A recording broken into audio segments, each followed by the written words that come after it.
Well, heart failure leads to activation of the renin-angiotensin-aldosterone system via two mechanisms. Increased renin release by juxtaglomerular cells in renal afferent arterioles due to diminished renal perfusion pressure produced by the failing heart, and renin release by juxtaglomerular cells promoted by sympathetic stimulation and activation of beta receptors.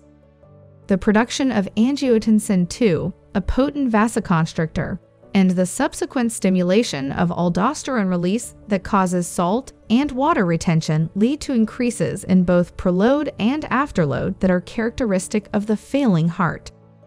In addition, high levels of angiotensin II and of aldosterone have direct detrimental effects on the cardiac muscle, favoring remodeling, fibrosis, and inflammatory changes. 3 classes of drugs are included in this category: angiotensin-converting enzyme inhibitors, angiotensin receptor blockers, aldosterone antagonists. Angiotensin-converting enzyme (ACE) inhibitors are a part of standard pharmacotherapy in heart failure due to reduced ejection fraction. These drugs block the enzyme that cleaves angiotensin I to form the potent vasoconstrictor angiotensin II. They also diminish the inactivation of bradykinin.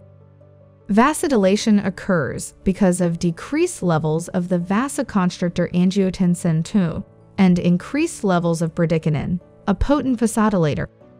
By reducing angiotensin levels, ACE inhibitors also decrease the secretion of aldosterone.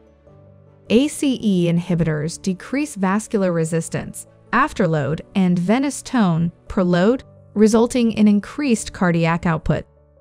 ACE inhibitors also blunt the usual angiotensin II-mediated increase in epinephrine and aldosterone seen in HF. ACE inhibitors improve clinical signs and symptoms of HF and have been shown to significantly improve patient survival in HF. ACE inhibitors are adequately absorbed following oral administration.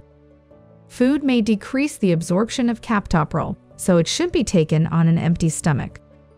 Except for captopril, ACE inhibitors are prodrugs that require activation by hydrolysis via hepatic enzymes. Renal elimination of the active moiety is important for most ACE inhibitors except fosinapril. Plasma half-lives of active compounds vary from 2 to 12 hours, although the inhibition of ACE may be much longer. These include postural hypotension, renal insufficiency, hyperkalemia, a persistent dry cough, and angioedema rare. Potassium levels must be monitored, particularly with concurrent use of potassium supplements, potassium-sparing diuretics, or aldosterone antagonists due to risk of hyperkalemia. They are contraindicated in pregnancy as well. Angiotensin receptor blockers, ARBs, are orally active compounds that are competitive antagonists of the angiotensin II type 1 receptor. ARBs have the advantage of more complete blockade of angiotensin II action because ACE inhibitors inhibit only one enzyme responsible for the production of angiotensin II. Further, ARBs do not affect bradykinin levels.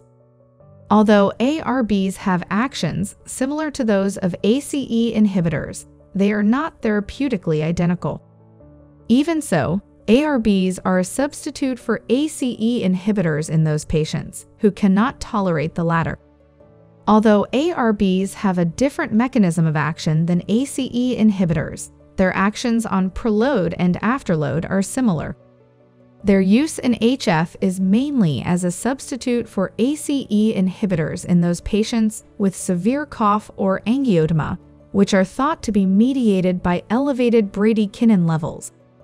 ARBs are also used in the treatment of hypertension. All the drugs are orally active and are dosed once daily, except for valsartan, which is twice a day.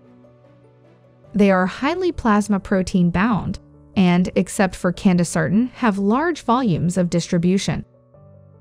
Losartan, the prototype of the class, differs in that it undergoes extensive first-pass hepatic metabolism including conversion to its active metabolite. The other drugs have inactive metabolites. Elimination of metabolites and parent compounds occurs in urine and feces. ARBs have an adverse effect and drug interaction profile like that of ACE inhibitors. However, the ARBs have a lower incidence of cough and angioedema. Like ACE inhibitors, ARBs are contraindicated in pregnancy. Talking about the last category. Although similar in action to spironolactone at the mineralocorticoid receptor, eplerenone has a lower incidence of endocrine-related side effects due to its reduced affinity for glucocorticoid, androgen, and progesterone receptors. Aldosterone antagonists are indicated in patients with more severe stages of HFrEF and recent myocardial infarction.